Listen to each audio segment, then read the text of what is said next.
So COVID-19 pandemic here in Australia has really changed the way, I suppose, we do our day-to-day operations, how we work, how we communicate, how we socialise.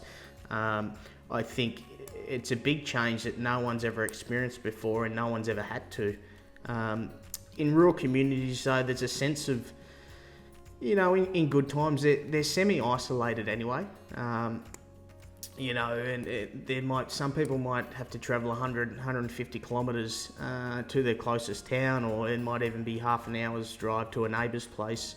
But it's definitely changed in general the way we do stuff, the way we live our life currently. I think technology's played a really good role at trying to link everything together, whether it's your friends and family, or access to work and continue to do business. I know with a few of my friends, we have a regular Zoom catch-up meeting about what's going on. A few of them work in the healthcare system, so it's good to see that side of what's going there.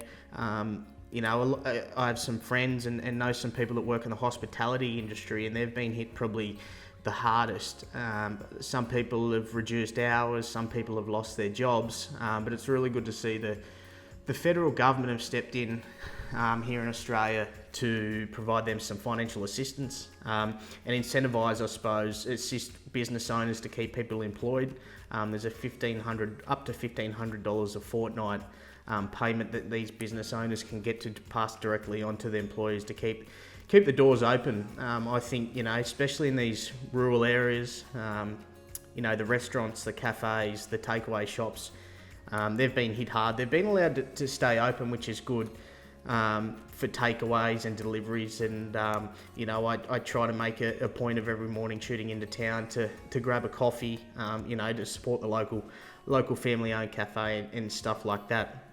But life's definitely changed. It's very bizarre. I thought it'd be, a lot of the towns would be a ghost town, but there's still people up the street, accessing essential services, going on where they can with their day-to-day operations. I've actually just purchased a house. As crazy it sounds during this economic uncertainty and, all that kind of stuff. And it's sort of, it's a very interesting feeling to be purchasing a house with everything that's going on. I moved in last week, and it's in a town, but it's, you still feel, I suppose, there's a sense of isolation with everyone staying home. But again, technology is really filling that gap as much as it can. In terms of work,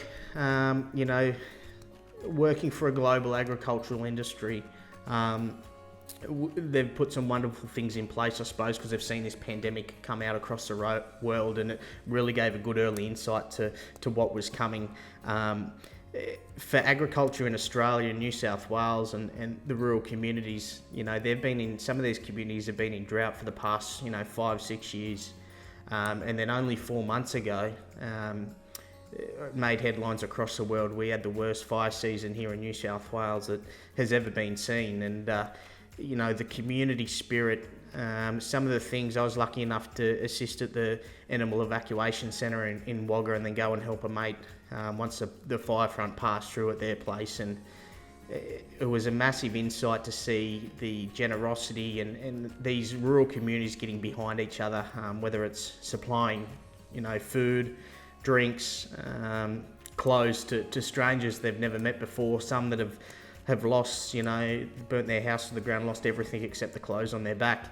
And a lot of these people have never met the people they were helping before. It was strangers helping strangers, and it was great to see. And then you fast forward the world 4 months, and then we're in this COVID pandemic here in Australia, where you go to see a lot of, I suppose, people hoarding groceries, hoarding toilet paper. Was a classic example. A lot of stress buying, there was a lot of anxiety early on, but I think it's definitely stabilised now. A lot of that was in the cities. We had reports of busloads of city people coming out to rural areas to go shopping, to have access to some of the, toilet paper and some of the essentials for households in rural areas. And I suppose that anxiety and that panic has sort of seemed to ease very well. I was listening to an interview the other day with Coles, one of the Coles executives, and what's happened over the past few months, that was the same as having 2 back-to-back Christmases in terms of stock movement and traffic flow through the shop. So that really paints a perspective of the rush buying that went on. Completely different to 4 months ago during the bushfires, when people would take their shirt off the back to help you. Everyone it's like they went into a sense of survival mode across the country. But it seems to ease really well. The government's bringing out some wonderful measures and spending a lot of money to try and help everyone get through these times. It's very different. Agriculture is an essential industry, so it's all systems go at the moment. We had some widespread rain across rural New South Wales.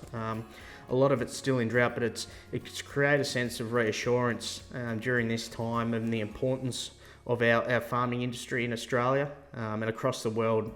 People still need to eat. People still need clothes on their back, whether it's food and fibre. The ag industry again is standing strong. It's all systems go. A bit of rain creates some reassurance, which is great, and it's really helping, I suppose, these little communities tick through this time, which has been great.